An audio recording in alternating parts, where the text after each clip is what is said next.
Chapter 12, The Gates of Hell. The late afternoon sun was drifting behind the jagged peaks of Mount Rainier, casting long, bleeding shadows across the sprawling Pendelton estate. It was that deceptive hour of dusk, not completely light, not completely dark. On the manicured lawn outside the grand villa, the atmosphere was peaceful. Sarah sat at a wrought iron table, quietly sipping coffee with her father, Arthur. Nearby, Clara and Vivian were laughing over a game of cards, entirely unbothered by the chilly mountain breeze. Near the open-top jeep parked by the stables, Luke was casually wiping down the hood with a rag, playing the part of the harmless, loyal caretaker. But 30 miles away, trapped on a treacherous, winding mountain road, Marcus was living in a state of escalating panic. He had driven into town to procure heavy survival equipment, but on his return trip, 3 unmarked black SUVs had aggressively swerved across the asphalt, completely blocking the pass. Marcus slammed his hands against the steering wheel of his SUV, his eyes fixed on his dashboard monitor. He had synced his personal off-grid surveillance feed to the screen, and what he saw made his blood run cold. A massive vanguard, nearly 80 heavily armed Syndicate mercenaries, had surrounded the perimeter of his estate. They were moving in synchronization, spreading across the imposing outer fence line like a plague of locusts. Suddenly, the screen glitched. The master grid went dark. The estate's backup power system had been remotely severed by a Syndicate cyber strike. The estate was instantly plunged into 80% darkness, illuminated only by the faint, 20% residual glow of the dying sun. No, no, no. Marcus roared, pinning the accelerator. His SUV fishtail edged violently as he slammed into the side of a mercenary vehicle, attempting to ram his way through the blockade. A fierce, high-speed firefight exploded on the mountain pass as Marcus shot through his own windshield, desperately trying to drive back to his family while the enemy did everything to slow him down. Back at the mansion, the peaceful evening evaporated into absolute horror.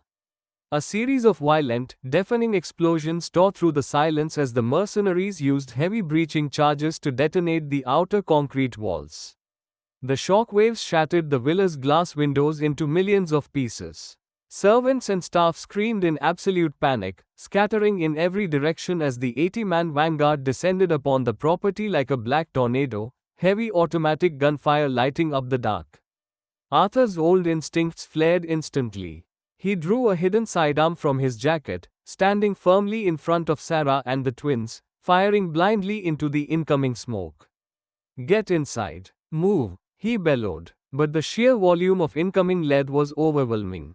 A stray mercenary round tore through the dusk air, striking Arthur squarely in the shoulder.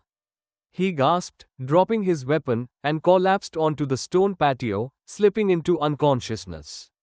Sarah screamed, throwing her body over her bleeding father, while Clara and Vivian huddled together in pure terror, trapped in the open air as bullets tore the lawn to shreds. Through the thick haze of cordite, 2 massive Syndicate mercenaries emerged, their combat knives unsheathed, moving rapidly to seize the twins and execute Sarah. Right then, the clumsy servant vanished forever. Luke moved with a velocity that defied human physics. In a single, fluid blur, his arms crossed beneath his jacket, drawing twin suppressed tactical pistols. Agent Cole had awakened. Thweep THWIP. A single, devastating double tap echoed through the courtyard. Both mercenaries dropped instantly, neutralized in mid-stride. Chloe and Jared materialized from the shadows right behind him, their posture rigid, dominant, and operating in elite tactical mode. "Form a perimeter. Cover the assets," Cole barked, his voice carrying the icy authority of a seasoned commander. With absolute precision, Cole, Chloe, and Jared formed an unbreakable human shield around the terrified women. Moving in a synchronized, defensive drift walk, they fired highly controlled bursts into the oncoming swarm, dropping every mercenary who stepped into their path as they systematically pushed the family toward the western barn. Miles down the mountain road, Marcus watched the feed on his dashboard screen while drifting his SUV around a sharp corner, crushing a mercenary under his wheels. He stared at the monitor in absolute astonishment. His jaw dropped. The clumsy boy who washed his cars was moving like a Tier 1 operator, executing flawless tactical sweeps alongside Chloe and Jared to protect his family. Who the hell are they? Marcus thought, his mind racing as he fought his way through his own gauntlet. Cole kicked open the massive, rustic wooden doors of the western barn, ushering the panicked family into the dark interior. Outside, the sounds of heavy gunfire and shouting mercenaries were closing in fast. The family was completely disoriented. "Luke, what is this? What are you doing?" Clara cried out, her eyes wide with shock, looking at the bleeding bodies outside and then at the cold, lethal weapons in the hands of the boy she loved. Cole didn't answer. He aggressively cleared a stack of weathered wood, revealing a pristine, high-tech glass interface embedded into the hidden steel frame of the wall. He slammed his palm against the glass. A green laser swept across his skin. "Access granted," Agent Cole wailed with a heavy pneumatic hiss. A seamless section of the barn wall slid away, revealing the glowing, futuristic expanse of the command center. The family gasped, completely stunned by the sight of an ultra-modern military bunker hidden inside their own rustic estate. Clara stared at Cole, utterly paralyzed by the terrifying, powerful side of him she had never seen before. Arthur, recovering consciousness slightly as Jared held him, looked at the glowing tech. The fog in the old man's mind cleared instantly. "An agent," Arthur whispered, realization washing over him. "He sent them to guard you, Marcus. Stay inside. You are completely safe here," Cole told Sarah and Clara, his voice dropping into a gentle but firm tone. "The glass is reinforced, and the door is completely unhackable from the outside." Cole stepped back across the threshold and hit the manual lock. The heavy steel door slid shut with a pressurized seal, completely camouflaging back into the wooden wall. To the mercenaries entering the barn, the room would look entirely empty. Turning back to the storm, Cole adjusted his earpiece, his face turning to pure stone. "Jared, Chloe, it's time. Unleash the hounds." Inside the bunker, Sarah, Clara, and the wounded Arthur walked slowly through the command room, their eyes wide with disbelief as they looked at the massive holographic screens displaying real-time thermal feeds of the entire estate. Then, Sarah's eyes locked onto the master digital whiteboard, and the breath completely caught in her throat. There, connected by glowing red digital tactical lines, was a faded, nostalgic portrait photo from 20 years ago. It showed a young, powerful Marcus standing shoulder to shoulder with his best friend Will Whale, a beautiful woman named Elena, and a small, smiling 9-year-old boy named Cole. But as Clara stepped closer, her gaze drifted down the intersecting red tactical threads on the screen, and she gasped, covering her mouth. Clustered right below the old family photo were the 5 mugshots of the local thugs who had assaulted them in town just yesterday. Across each of their faces was a bright, glowing crimson X, stamped with the cold, authoritative system status, eliminated. The realization hit Clara like a physical blow. The morning news broadcast flashed through her mind, the perfect plunge into the freezing lake, the lack of skid marks, the tragic accident. It hadn't been an act of God. It had been him. It was Luke. Clara whispered, her voice trembling as happy, overwhelmed tears spilled over her cheeks. She looked back at the childhood photo of the smiling 9-year-old boy named Cole, then out toward the closed steel door where the man she loved had just departed to face an army alone.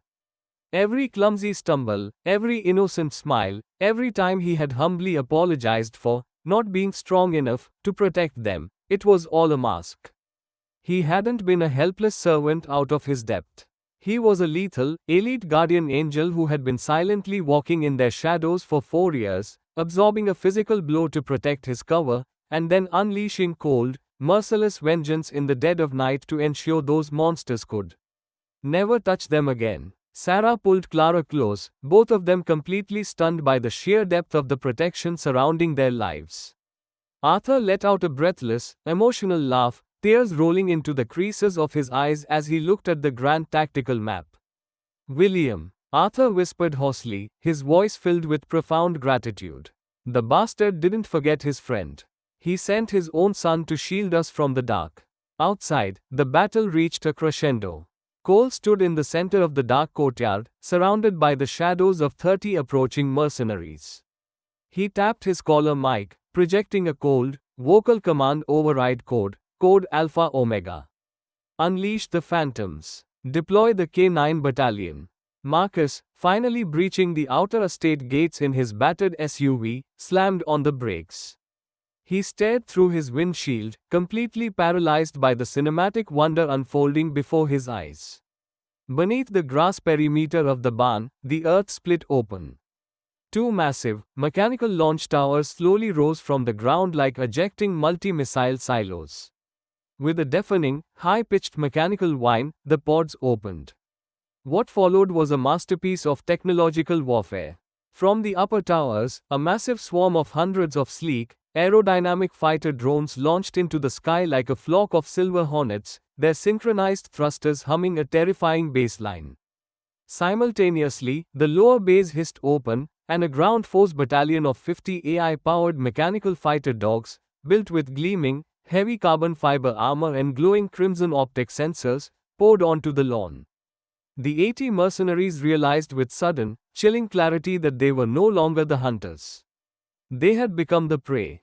The drone swarm spread effortlessly across the dark sky, dropping into tight indoor hallways and open fields, identifying targets via thermal optics. Non-lethal but devastating plasma bursts and tracking rounds rained down from the sky, dropping Syndicate operatives one after another in a flash. On the ground, the K9 mechanical beasts moved with terrifying, predatory speed. They leapt over the stone walls, slamming into the mercenaries with heavy armored efficiency, pinning them to the earth and neutralizing their weapons with surgical precision. Amidst the mechanical chaos, the right-hand commander of Victor Voros's syndicate charged toward the barn with a heavy weapon. Cole intercepted him. In a brutal, lightning-fast display of close-quarters hand-to-hand combat, Cole dodged a sweeping strike, parried the commander's weapon, and delivered a devastating tactical takedown, slamming the right-hand point man face first onto the stone. Pei was unconscious. Within 90 seconds, the entire 80-man vanguard lay entirely dismantled across the lawn. The mechanical dogs stood in a protective perimeter, their red sensors pulsing in the quiet dark. The roar of Marcus's SUV engine cut through the sudden, heavy silence hanging over the ruined courtyard. He threw the door open, stepping out onto the debris-covered patio. His breathing was heavy, his tailored jacket torn from his own chaotic escape on the mountain roads. He stood under the dim moonlight, his prior doubts completely clarified. He walked slowly toward the young caretaker, his eyes locked onto him with the terrifying, razor-sharp intensity of the original Shadow. "Who the hell are you?" Marcus demanded, his voice trembling with a raw, volatile mixture of fury, shock, and absolute awe. Cole didn't speak. He simply turned, his movements military straight, and walked back into the dark barn. He touched the concealed biometric scanner once more. The seamless wall hissed open with a pressurized release, and the emotional, crying figures of Sarah and Clara stepped out into the light, followed closely by Jared supporting a wounded, semi-conscious Arthur. Marcus rushed forward, throwing his arms around Sarah and Clara, holding them tight against his chest. But as he looked up over their shoulders, his eyes frantically scanned the interior of the bunker, then the open courtyard. His heart completely stopped. "Where is Vivian?" Marcus asked, his voice suddenly dropping into a hollow, terrifying whisper of pure panic. "Where is Vivi?" Sarah and Clara pulled back, looking around frantically, the horrific realization hitting them like a physical blow. In the chaotic tornado of the initial explosion, the blinding smoke, and the frantic retreat to the hidden barn, Vivian had been separated from the group. Suddenly, a rhythmic, deafening thumping sound echoed from the pitch-black skies above the estate, vibrating right through the valley. A massive, unlit tactical helicopter rose aggressively over the tree line, its powerful rotor blades kicking up a blinding, violent storm of dust, leaves, and glass shards across the courtyard. A blinding, high-intensity spotlight snapped on from the chopper's belly, pinning Marcus and Cole in a harsh, white glare. Leaning out of the open side door of the helicopter was Victor Voros himself, a twisted, victorious sneer stretching across his scarred face. Clutched tightly in his heavy, unyielding grip, bound and struggling desperately, was Vivian. "Help! Dad! Luke!" Vivian screamed, her voice cutting through the deafening roar of the engines as she looked down at the courtyard below. Victor Voros looked down at Marcus, his eyes gleaming with a sadistic, absolute triumph. He didn't say a single word over the roar of the rotors, he just tapped his wrist, pointing a mocking finger directly at Marcus, letting him know that the ultimate leverage had been secured. The helicopter tilted sharply, its turbo shafts screaming as it accelerated into the dark mountain sky, disappearing over the frozen peaks of Mount Rainier. But before the darkness could swallow the scene, the long, unlit driveway erupted with a blinding sea of flashing red and blue strobe lights. A massive, elite convoy of unmarked black FBI tactical vehicles tore through the shattered outer gates of the estate, their reinforced tires throwing gravel into the air as they screeched to a halt in a flawless defensive perimeter. The heavy armored doors of the command SUV swung open. Stepping down onto the debris-covered lawn, his face lined with the gravity of a 20-year search, was Director William Whale. Right beside him, moving with the coiled, lethal grace of a top-tier operator, was Vijay, Agent Number 1, his sharp eyes instantly scanning the neutralized mercenary vanguard. Marcus turned slowly. For a fraction of a second, the two old friends, the legendary duo who had once paralyzed the global underworld, simply stared at each other across the smoke and ruin. 20 years of hiding, 20 years of unsaid words, and 20 years of heavy guilt dissolved in a single heartbeat. Heavy, emotional tears rolled down Marcus's weathered cheeks. He took 3 long strides forward, and the two men threw their arms around each other in a powerful, fierce embrace. The ghosts of the past had finally brought them back together.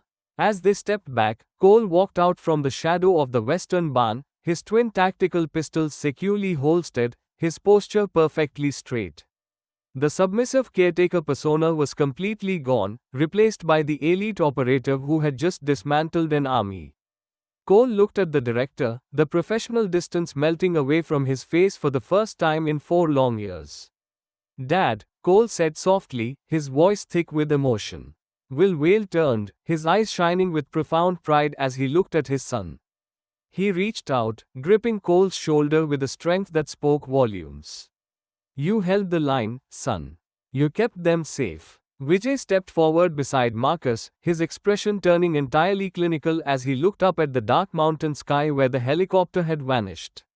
"The reunion will have to wait, old friend," Agent Number 1 said, his voice dropping into a low, authoritative register as he tapped his wrist-mounted satellite tracker. "Victor Voros has the girl, but my raw tracking link is already live. We have a lock on the chopper's telemetry." Marcus wiped the tears from his face, his eyes shifting from a father's heartbreak to the cold, terrifying glare of an apex predator. Shadow was fully back, and this time, he had an international armada standing right behind him. The real war has officially begun. End of Volume 1.